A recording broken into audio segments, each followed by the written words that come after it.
Thank you for joining me tonight on The Things That Bother Me. Tonight's topic: the U.S. economy is far worse than they admit. Let's begin. They look into the camera, smile, and tell you the economy is strong. They tell you inflation is cooling, that wages are up, that America is on the right track. They sell you a bedtime story while you're lying awake at night wondering how the hell you're going to cover rent and keep food in the fridge. Let's be real, the American economy is not strong. It's not stable. It's not healthy. It's a machine built to grind ordinary people down while the rich skim all the cream. Every headline you see is written to keep you quiet, keep you working, keep you paying until there's nothing left. They stand on stages in $1,000 suits, reading from teleprompters written by staffers who've never worried about a shut-off notice in their lives. They tell you the economy is strong. They smile as they say it, because for them, it is. Their stocks are up. Their houses are paid off. Their bank accounts are full. But out here, where the bills hit the kitchen table, strength feels a lot like suffocation. Out here, it's parents rationing groceries because the fridge can't be filled and the light bill has to be paid. Out here, it's workers pulling double shifts, coming home exhausted and still falling behind. Out here, it's young people staring at rent prices that look like ransom notes, knowing they'll never own a home, no matter how hard they grind. They brag about cooling inflation. But what does that mean to you when gas eats the last 20 in your wallet? What does it mean when a bag of groceries costs half a day's wages? What does it mean when rent takes more than half your paycheck? They can twist the numbers, spin the headlines, and pat themselves on the back, but your reality can't be gaslit. The truth is this: the United States economy is not strong.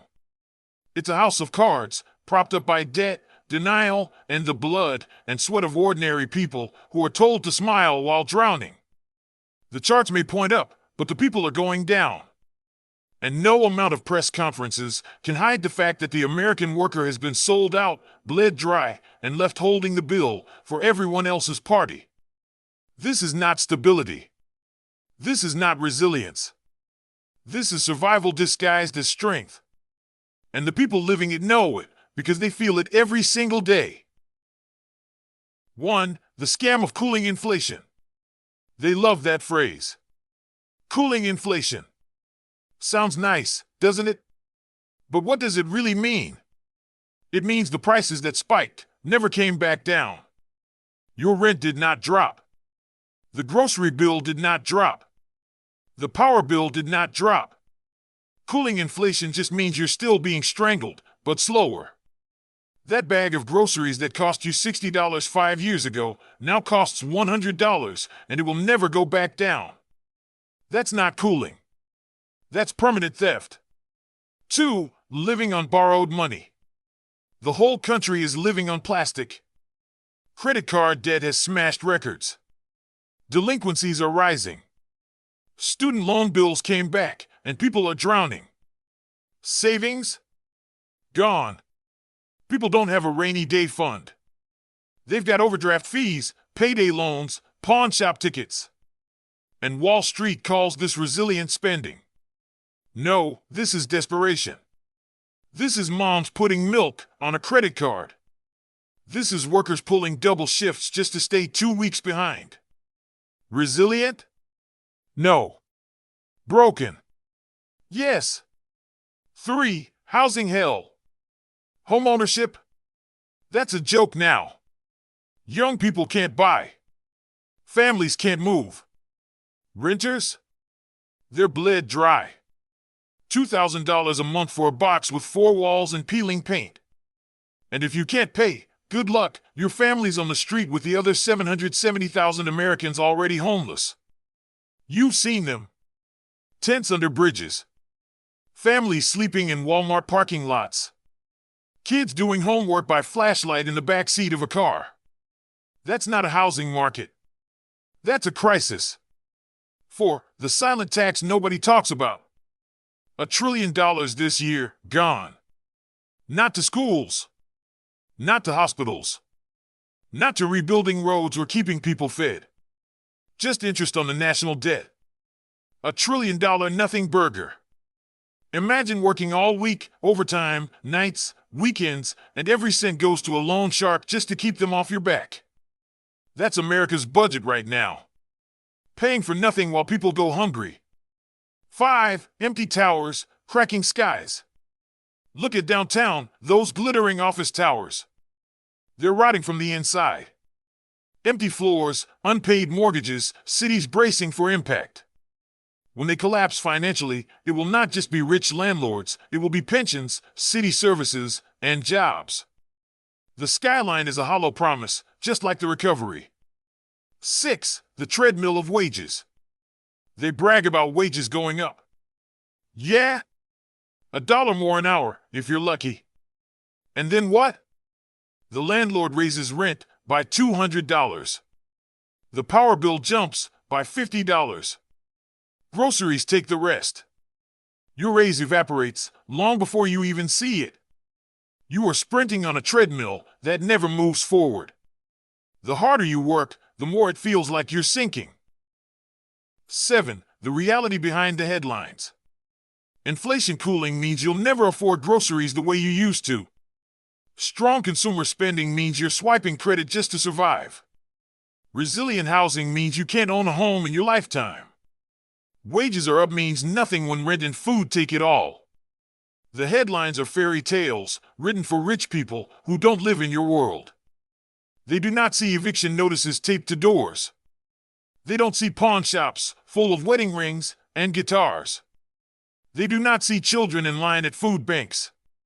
They see graphs, charts, and campaign donations. In closing, this economy isn't strong, it's cruel. It isn't recovery, it's survival. It isn't prosperity, it's theft in broad daylight.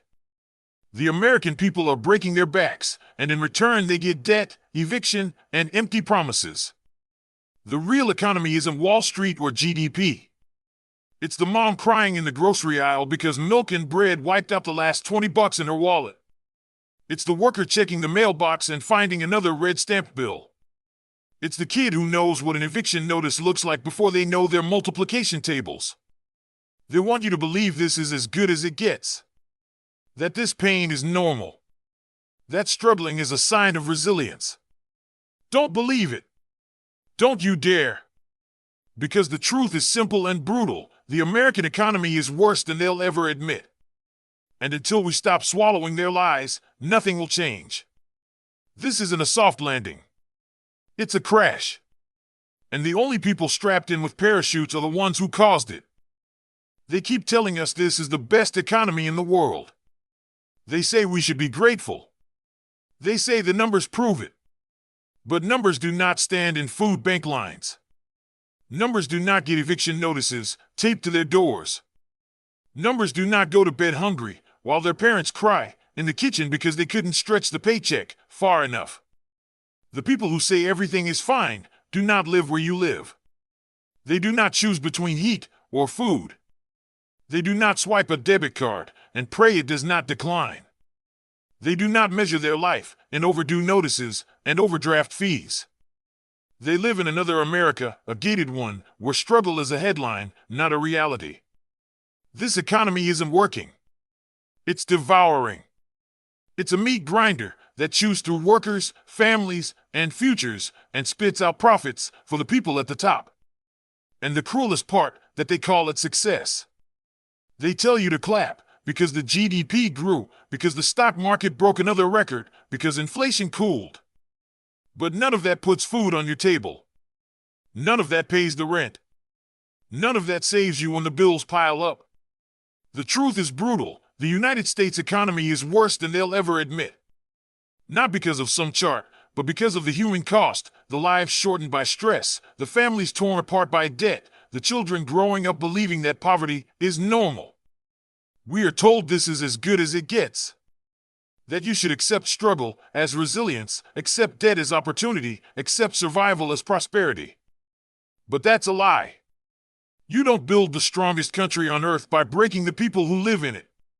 You don't measure greatness by how well billionaires are doing. You measure it by whether families can live without fear of the next bill, the next rent hike, the next medical emergency.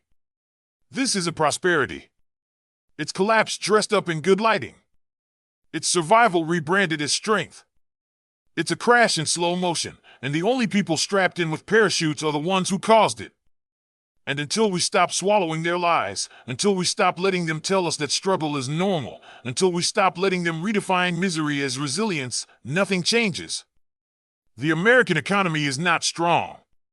It is cruel. It is cold. And it is killing the very people who keep it alive. That's the truth they'll never say on TV. But it's the truth you already know, because you're living it. Thank you for joining me tonight. Please remember to like, comment, and subscribe to my channel below. Until next time.